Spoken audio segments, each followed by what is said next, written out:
सद्गुरुवे नमः, सद्गुरुवे नमः। भक्तगणों को तथा धर्म अनुरागियों को मेरा हार्दिक नमन। उपनिषद में एक शब्द आया है, इंद्रियाणाम मनोनाथो मनोनाथो अस्तु मारुतः मारुतस्य लयो नाथः सह लयो नादम आश्रितः। अर्थात श्रोता आदि इंद्रियों का स्वामी मन है, अर्थात इंद्रियों का मालिक मन है। इंद्रियां कितना है? 14 इंद्रियां है, जिसमें कि ज्ञान इंद्रियां 5 ज्ञान इंद्रियां, रूप रस गंध शब्द स्पर्श 5 ज्ञान इंद्रियां और अहंकार और मन, ये दोनों ये सभी श्रोता आदि इसी को इंद्रियों का मालिक कौन है? सभी इंद्रियों का मालिक कौन है? मन है। और मन का स्वामी कौन है? वायु है, प्राण वायु। और प्राण वायु का स्वामी कौन है? मनोलय है। और मनोलय नाद के आश्रय होता है। नाद में जो है सतत नदानुसंधान करने से मनोलय बन पड़ता है। आसन पर बैठकर श्वासों उच्छ्वास को क्रिया सब काश करते हुए अपने कान बंद करके अंतर्दृष्टि करने से नाद सुनाई देता है। अर्थात नदानुसंधान में मन का लय हो जाता है। वह मन जो है वहाँ छिन्न हो जाता है। मन से जो किया गया कार्य कुकार्य है, पाप संताप लोग सब नष्ट हो जाता है नाद में जाकर। अनहद नाद में जिसको कहते हैं स्वयं शंभु, स्वयं शब्द वहाँ उत्पन्न होता है अनहद नाद में, ज्योति के आगे में अनहद नाद है तब मंडल से। तो उसके लिए क्या करना चाहिए? तो मन को पहले निग्रह करेगा। मालिक जो है, अब मालिक बड़ा शैतान है। जब राजा चोर हो जाएगा तो सिपाही उसका कर्मचारी, मंत्री संतरी कंत्री सब चोर हो जाएगा। और चोर हो जाएगा तो उस राज्य में क्या होगा? राज्य में जो है क्या होगा? चोरी डकैती छीना झपटी मार काट फसाद हिंसा सभ्य होगा। झूठ चोरी नशा हिंसा बेविचारी सब पापे उत्पन्न हो जाएगा। इसलिए उसके कारण से क्या होगा? धर्म की हानि होगी और अधर्म की वृद्धि होगी। और अधर्म की वृद्धि होगी तो महान विनाश निश्चित हो जाएगा। इसलिए सबसे पहले मालिके को पहले कैद कर लिया जाए। जब युद्ध होता है तो पहले राजा को अगर यदि कैद कर लिया जाए तो क्या होगा? राजा को कैद कर लेगा तो सब सेना अपने आप हाथ उठा देगा। राजा को जैसे आप कैद करते हैं बस सभी सेना अपने हाथ उठा लेगा। इसलिए राजा कौन है? मालिक कौन है? इंद्रियों का मन। तो मन को ही क्या करना चाहिए? इसलिए हमारे गुरु महाराज कहते हैं कि मन ही विषय को उत्पन्न करता है। इसके कारण से यह जीव आत्मा को बड़ी भीषण पीड़ा होती है। 84 लाख योनि में परिभ्रमण करना होता है यही मन के ही कारण से। इसलिए पहले क्या कहते हैं? मन निग्रह के समर क्षेत्र में सन्मुख थिर डटना होगा। आओ वीरो मर्द बनो अब जेल तुझे तजना होगा। इसी युक्ति से जगत जेल को सुन में ही तजना होगा। हमारे गुरु महाराज कहते हैं, हे भाई सब जो मन निग्रह के समर क्षेत्र में जो मन और अहंकार और बुद्धि और चित्त ये सब में जो है युद्ध होने लगता है। इसलिए युद्ध में परास्त अहंकार और मन को तब पर परास्त करना है। कहा ये सब जो एक अलग पार्टी हो गया, ये मन और अहंकार और बुद्धि और चित्त अलग हो गया। इसलिए जीवात्मा को जो है ना तभी जो है कैसे मतलब मुक्ति मिलेगा। नहीं तो जेल जो है जगत रूपी जेल जो है विषय रूपी सब फाटक तभी तजना होगा। तो पहले मन को करेंगे तब ना मालिक है। तो अब क्या कहते हैं कि मन निग्रह के समर क्षेत्र में सन्मुख थिर डटना होगा। आओ वीरो मर्द बनो अब जेल तुझे तजना होगा। इसी युक्ति से जगत जेल को सुन में ही तजना होगा। गुरुपद धर कर ध्यान से सूरो दृष्टि अड़ा दो सुषुमन में। मन की चंचलताई से बल कर कर के बचना होगा। वक्त नहीं है ये वीरो अब गाफिल होकर सोने का। अब बिंदु रहा से निकल बहादुर तब मंडल टपना होगा। वहाँ क्या होगा जब तमन होता है अंधकार। बिंदु यहाँ है सूक्ष्म कण, यहाँ पर जो है इसी कहता है सूक्ष्म कण। यहाँ बिंदु के जो है बिंदु राहा से निकल, बिंदु से जब निकलेंगे तो वहाँ तम मंडल आएगा, अंधकार मंडल।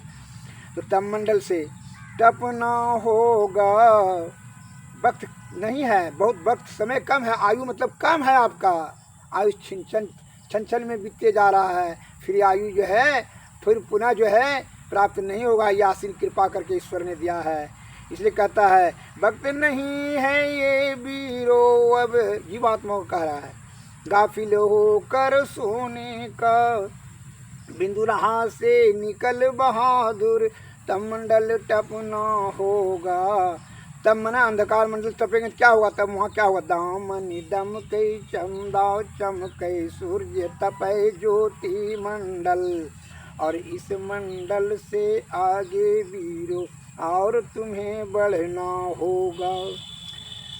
जब सूर्य जो तब मंडल से वहाँ क्या होगा, दामनी दम के चंदा चमके, और चंदा का चमक होगा, लाखों करोड़ों चंदा करोड़ों सूर्य का चमक होगा। तब इस मंडल में ज्योति में प्रकाश होगा, करोड़ों सूर्य का प्रकाश होगा। और उस मंडल से भी कहते हैं और तुम्हें बढ़ना होगा। और जब उस मंडल से आगे बढ़ेंगे तो वही शब्द मंडल है, तो उसी को कहते हैं अनहद नाद। तो शब्द मंडल में सार शब्द ध्वनि, शब्द में अनहद नाद में ही उस सार शब्द का ध्वनि गुंजायमान होगा, जिसको स्वयंभू शब्द कहा जाता है। यह शब्द वहाँ नहीं चलेगा, वहाँ स्वयं शब्द उत्पन्न हो गया होगा। तो शब्द मंडल में सार शब्द है, गुरु गम होकर धर लेना। गुरु महाराज कह रहे हैं गुरु उसी को गम होकर के धर लेना। कहा जगत जेल को इसी युक्ति से सुन में ही तजना होगा। वही जब स्वयं शब्द में जब अब जाएंगे उसी के अनुसरण से वही शब्द ही जो है निशब्द में आगे जाकर के निशब्द हो जाएगा, और निशब्द में ही तब उसके आगे परब्रह्म अर्थात जीवात्मा ब्रह्म पर पहुंच जाएगा। यह विधि बता रहे हैं।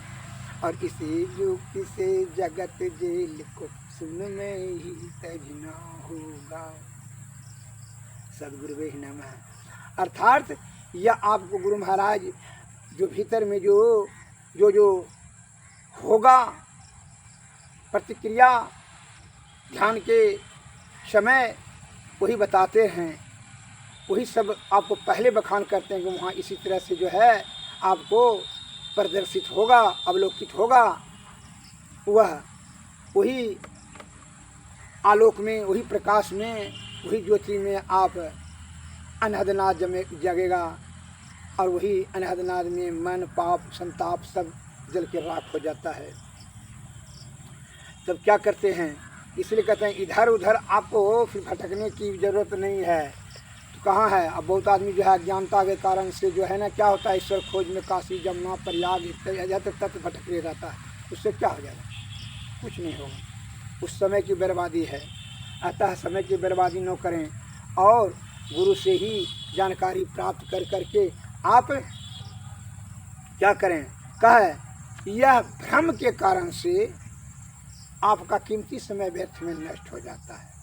यह भ्रम ही, मन की बहकावा ही आपको जो है भ्रम में डाल देता है और भ्रम ही दुख का कारण हो जाता है। जैसे एक उदाहरण देते हैं, आपको कहानी कहते हैं। एक बनिया था, उसका नियम था कि रोज जो है 1 लोटा पानी लेकर के खटिया तर में रखता था।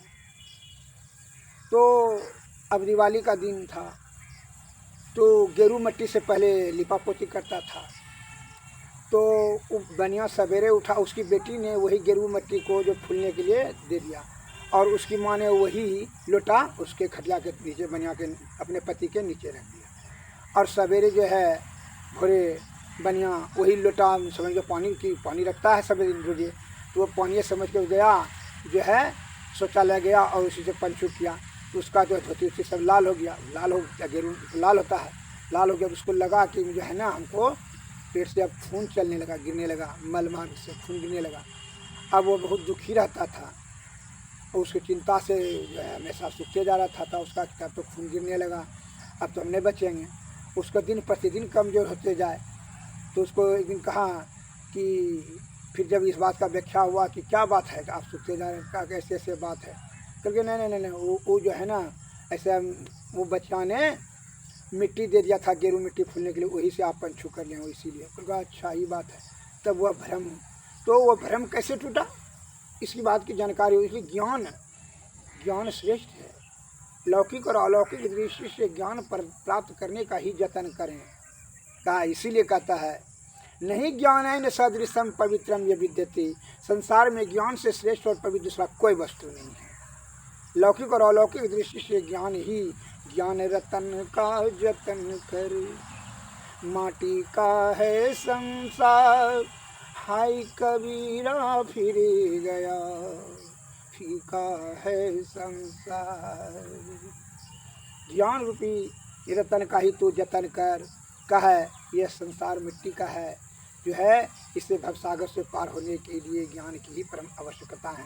दुख का भी 3 कारण बताते हैं संत महात्मा लोग, आसक्ति, अज्ञानता और अभाव। लेकिन ऋग्वेद में एक शब्द आया है कि नहीं ज्ञान सदृशम पवित्रम यह विद्यते, ज्ञान से बढ़कर के श्रेष्ठ और पवित्र दूसरा कोई वस्तु नहीं है। अर्थात लौकिक और अलौकिक का सुधार चाहते हैं तो ज्ञान का ही जतन। ज्ञान कहाँ मिलेगा? गुरु से।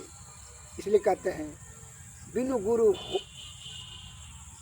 गुरु नर भव तरई न कोई, जौ हरि बिरंची शंकर सम होई।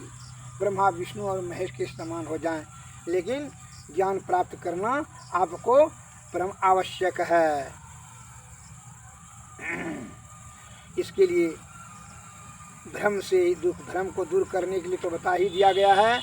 और इसमें जो बताया है अब अज्ञानता के कारण से आप अत्र तत्र भटक कर करके अपनी की आयु को भी छीन कर देते हैं। इसलिए हमारे गुरु महाराज ने कहा है निज तन में खोज सज्जन। स्वामी महर्षि मही परमानंद जी महाराज की वाणी में आया है। क्या आया है? ईश्वर कहाँ खोजते हो रे? हरिद्वार, काशी, पूर्णा, अमरनाथ गुफा, गंगा सागर ही मिलता है? नहीं। इसलिए उन्होंने कहा कि निज तन में खोज सज्जन, बाहर न खोजना, निज तन में खोज सज्जन। बाहर न खोजना, अपने ही घट में हरि है, अपने में खोजना। दो नैन जोड़ के एक नोक बना के, अंतर में देख सुन अंतर में खोजना।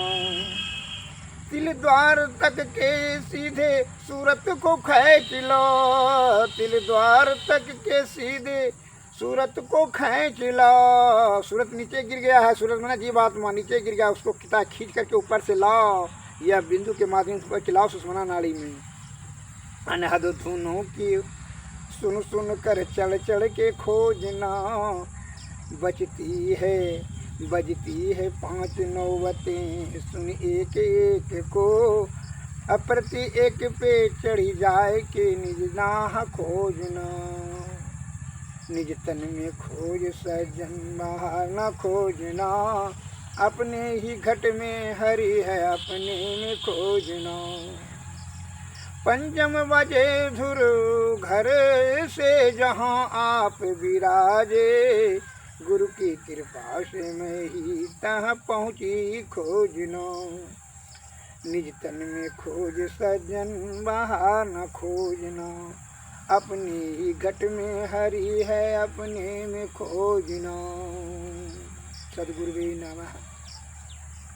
भीतर में ही खोजने के लिए बता रहे हैं। जब भीतर में ध्यान में लगन होते हैं, संलग्न हो जाते हैं, तो क्या क्या स्थिति होती है।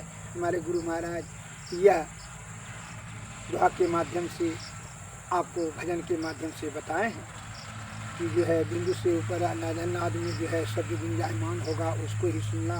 यह सूरत को जो खींच करके ऊपर चढ़ाओ सुषमना नाड़ी के ऊपर, तब मंडल से ज्योति मंडल, तब अनादनाद में, तब सार शब्द में, तब है निशब्द में, तब है परब्रह्म।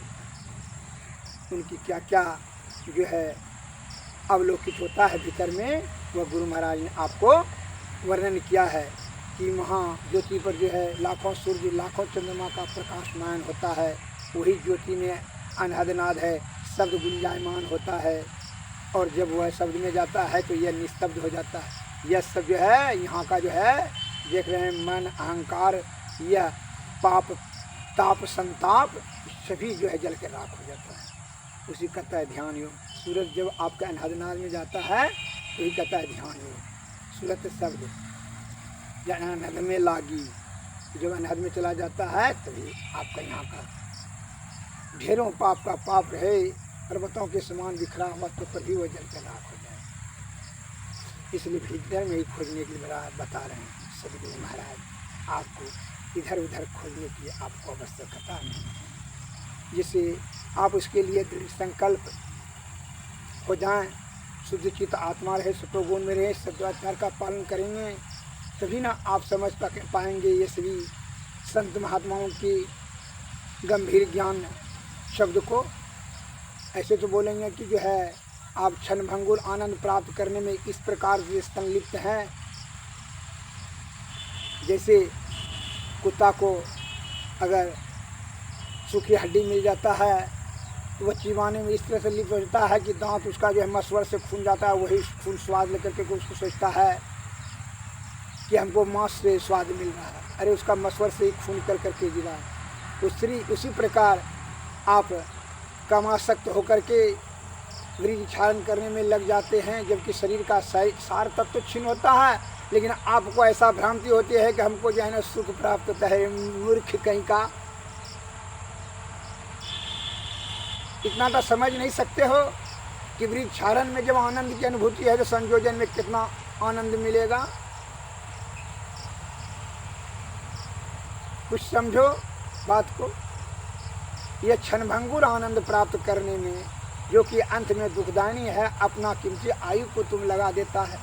प्रकृति ने बड़ी कृपा कर करके 9 महीना टाइम समय दिया और जो है इनमें आयु रूपी तेल दिया, 64 रुपया आयु दे करके भेजा। 5 तत्व 25 प्रकृति की 14 इंद्रियां 7 धातु 3 दोष ये सभी दे करके भेजा कि चलो भाई इसको जो है एक बार अवसर देते हैं। यह तन बना गया 9 महीनों में, जो है इससे जो है यह नाव से भवसागर पार हो जाएगा, अर्थात जीवात्मा को परब्रह्म में मिला देगा। उन्होंने आसीन कृपा की प्रकृति में, और आप है कि क्षणभंगुर विषया आसक्त होकर करके अपने समय को व्यर्थ में नष्ट कर देता है। उसका दुर्गति होता है कि फिर 84 लाख जोनी में घुस जाता है और जन्म जन्मांतर तक जो है जीवन मरण के चक्कर में फंस करके अनादिकाल से यह जीवात्मा को कष्ट में डाल देता है। अतः संत महात्मा लोग अनादिकाल से ही कहते हैं कि क्षणभंगुर सुख को त्याग करके परम आनंद की प्राप्ति करने की ओर बढ़ो, जिसके लिए आपको भीतर में ही है। जैसे आप ना साधारण तौर पर समझ लीजिए कि जागृत सुप्तावस्था में हृदय में आता है प्राण वायु जीवात्मा, फिर कंठ में स्वप्नावस्था में, और जागृत अवस्था में नेत्र में। जब यहाँ इतना दूर आता है तो ये संसार देखते हैं, ये पुत्र है, पुत्री है, माया है, लोभ है, मोह है, क्रोध है, स्त्री है, धन है, धान्य है, बैल है, घड़ा है, गधा है, ये हमरा है, संपत्ति है, ये इस संसार में आते हैं। और इसी प्रकार से हैं, इसके ऊपर में उठो ना जरा, इसके ऊपर में जो ब्रह्मांड पर जाओ ना, निःशब्द वहीं मिलेगा। निःशब्द में ही चले जाओगे तो परब्रह्म प्राप्ति होगा, तो कहाँ कितना आनंद मिलेगा, उसका तो वर्णन शब्दों में नहीं किया जाता। यह शब्द का वहाँ कार्य नहीं रहेगा, वो तो निःशब्द में चले जाएंगे। ऐसा है, ऐसी सभी सदगुरु की कृपा प्राप्त होने से ही आपको यह ज्ञान प्राप्त होगा, तभी आप जीवात्मा को परम आत्मा में मिलाने के लिए आप सामर्थ्यवान होंगे। सदगुरुवे नमः। जय भारत। नमस्कार।